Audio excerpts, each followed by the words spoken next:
little print.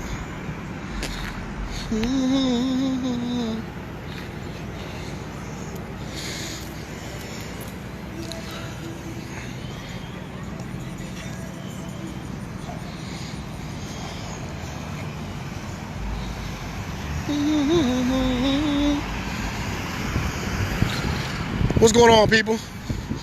Look, I'm gonna get right into the video. I'm not gonna wait for a lot of y'all to get in here, but I'm gonna get right into the video. But I was out here on the block today, and when I was out on the block, it kind of hit me a little bit. So I don't think a lot of people that follow me or a lot of people that follow the Breonna Taylor case realize that David McAtee's barbecue restaurant, so YAYA'S barbecue restaurant, is in the same block, basically, as the house targeted in the Breonna Taylor case. So I'm gonna walk you guys around the corner. Right now, we out here now. I'm out here in front of YAYA'S barbecue restaurant. So we're at 26 and Broadway. You have Dino's right across the street. You see how quiet Dino's is, by the way? Since Dino got that citation or that warning from the city, you see how clean the lot is, how quiet Dino's is? I've never seen it like that. But anyway, right across the street, this is YAYA'S barbecue place, right? So for those who haven't seen the videos of the night the National Guard came down 26 and Broadway, this is the door that YAYA fired out of. So if you saw the video, you saw the patrons were sitting there eating barbecue. Rubber bullets were fired at, rubber bullets or whatever non-lethal weapons they were using were fired at the customers. They ran inside that door right there. That's when they say YAYA reached out with the gun, fired once, went back in, fired twice, and he was shot. Apparently police and National Guard agents were somewhere right here. They haven't released the ballistics, so we don't know which weapon actually shot him. But I'm gonna walk down the street. So I'm on 26. We're gonna walk down 26th Street, headed north to Elliott. And Elliott, what's going on, bro? Elliott is the street so much controversy is surrounding, because Elliott is the street that Breonna Taylor's attorneys allege was a street slated for gentrification by Mayor Fisher, and they targeted the house of the ex-boyfriend of Breonna Taylor. So all this, according to the family of Breonna Taylor's attorneys, this investigation was fueled behind a plan for gentrifying this street. Now I'm gonna walk you down Elliott, and I'm gonna let you know what Elliott looks like, because Elliott is pretty much completely abandoned. There are a few houses left, but most of these houses on Elliott Street are boarded up, and majority of them are owned by the city of Louisville. The house that is alleged to be a trap house that was being occupied by the ex-boyfriend of Breonna Taylor, it has been willed to the city by the property owner. So to put it short, after the drug investigations surrounding the ex-boyfriend of Breonna Taylor, after all those drug investigations by LMPD were presented to the city issued a series of citations which were basically naming the house or deeming the house as a place of public nuisance, and they were trying to take the property from the owner. Instead of going through litigation, the owner just willed the house to the city of Louisville. So we'll get into all that later, but I'm gonna walk you down this block and show you. We're at 25th now. So you see, here's an abandoned field. Here's an abandoned field. Here's another boarded up house. Here's another abandoned house. You can't even see the windows because the greenery has grown so high on the front of the property. There's another boarded up house. So we're gonna walk a little further. Walk a little further, you see a house that used to be here or was previously here has been torn down. This brick house is boarded up. The property next door to it is boarded up. So we're gonna walk a little further. As you can see, there were probably 2 to 3, maybe 4 houses in this field here. Those have all been torn down. There's another house that used to sit right here. It has been torn down. So we're gonna walk a little further. See, it's pretty quiet on the street for an area that they were targeting because of the so-called violence and drug activity. But house right here, boarded up. House across the street, boarded up. Walk a little further.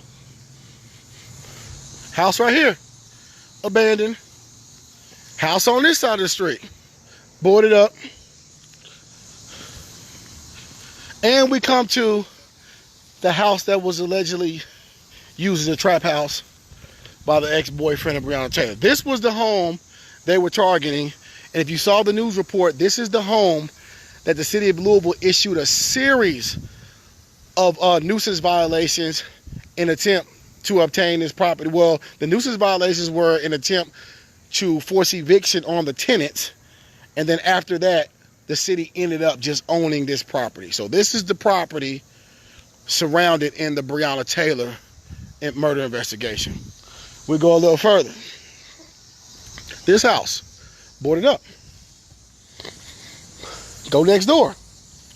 This house, boarded up. So as you can see, this is a short block, by the way. Elliott runs on this side of 26. Elliott runs from 24th, to 26th Street. And then it goes across 26, across 28th. But coming from 24th, it's a very short block. Hey, how you doing? So you have these properties that are occupied, but you have another boarded up house. This is actually a duplex, so one side of it appears to be boarded up. And we walk a little further, and you see a lot here where a home used to be that is now a vacant lot. Obviously, the city doesn't come out here and cut the grass or cut the yards, because it's probably, close to 10 feet high. And then you have another corner lot that's completely vacant as well, where a house used to sit that is no longer there. So this is where Elliott Street ends at 24th, and it runs up to 26th.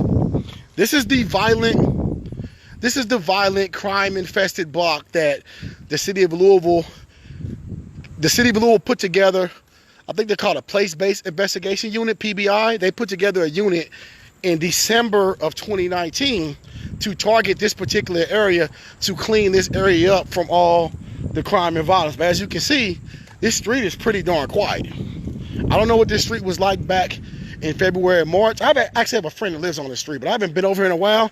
But I don't know what this street was like back in March. But with all these abandoned houses,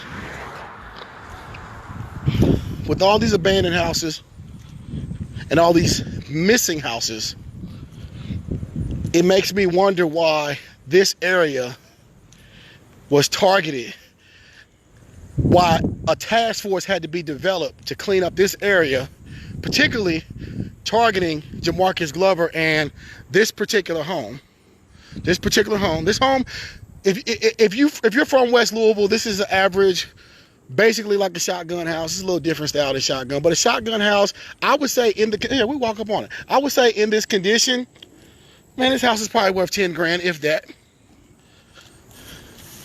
But they have plexiglass on the front door.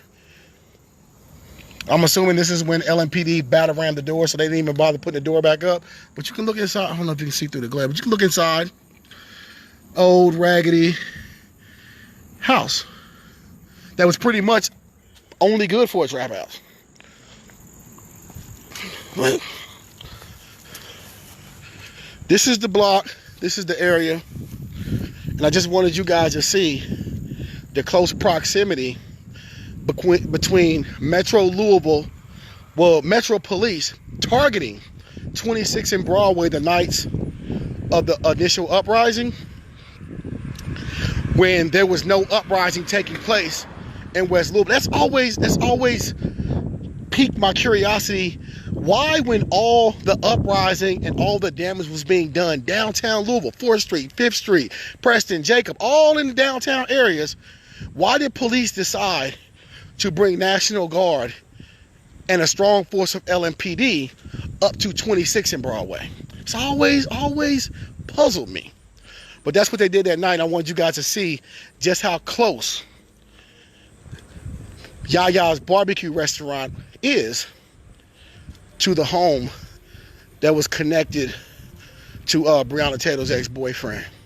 So just something for you guys to think about. I just kind of wanted to walk out here and give you guys a visual of the close proximity and what the actual neighborhood looks like. So I'm not going to keep you on here long. You can run the video back if you missed it from the beginning. But that's all I have for you today, people. Peace out.